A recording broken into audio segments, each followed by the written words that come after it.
ஆடி பாடணுமா? நம்ம எல்லாம் என்ன அப்படி ஆடுறாரு?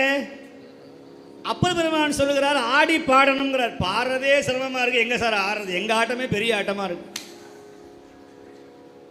ஆடி பாடி அண்ணாமலை கைத்தோழ ஆடுகோ பாடுகோ அரற்றுகோங்கிறார் மணிவாசகர். திருவாசகர் சும்மா பாடப்படாதான், ஆடுகோ பாடுகோ அரற்றுகோ தெருவுதோறும் மிக அலறி சிவபெருமான் என்று ஏத்துங்கிறார். அவரு காஸ்மிக் டான்சர் நடராஜர் நின்றுகிட்டே ஆடுவார், திருவாரூர் தியாகராஜர் உட்கார்ந்துகிட்டே ஆடுவார்.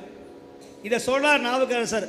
ஆடல் அமர்ந்துரைகின்ற ஐயாறு அடைகின்ற போது உட்கார்ந்துட்டே ஆடுவாராம். ஆடல் அமர்ந்து உரைகின்ற, அதுவும் டான்ஸ் வித்தியாசமா ஆடுவார். ஒரு ஊர்ல கோழி மாதிரியே ஆடுவார், ஒரு ஊர்ல அலை மாதிரி ஆடுவார், ஒரு ஊர்ல மது அருந்துன மாதிரி ஆடுவார். உன்மத்த தியாகராஜர்னு பேரு திருநள்ளாறுல. தரங்க விடங்கர்னு பேரு. தரங்கம்னா கடல், குக்குடம்னா கோழி.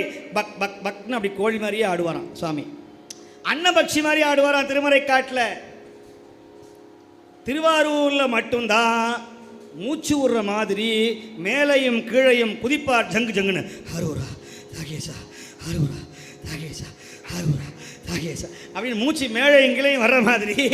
இது பேர் அசபைன்னு பேரு, மூச்சுக்கு பேரு அசபைன்னு பேரு. எப்படி மூச்சு விடுவான் தூங்கும்போது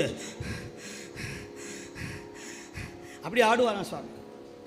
அப்படி மேலையும் கீழையும் ஆடக்கூடிய ஒரே சுவாமி திருவாரூர் வீதி விடங்க பெருமான். அடிக்க 1000 அம்பன் வழங்கிய பெருமான், கம்பிக்காத அழகன், கிங்கினி பாத செங்கலுநீர் தாரான், அடியார் இடுக்கண் தரியாத அம்மான், தியாக வினோத பெருமான், கண்டர வினோதர் அப்படின்னு 60 நாமங்களை உடைய ஒரே பெருமான் தியாகேசர் திருவாரூர் தியாகராஜர்.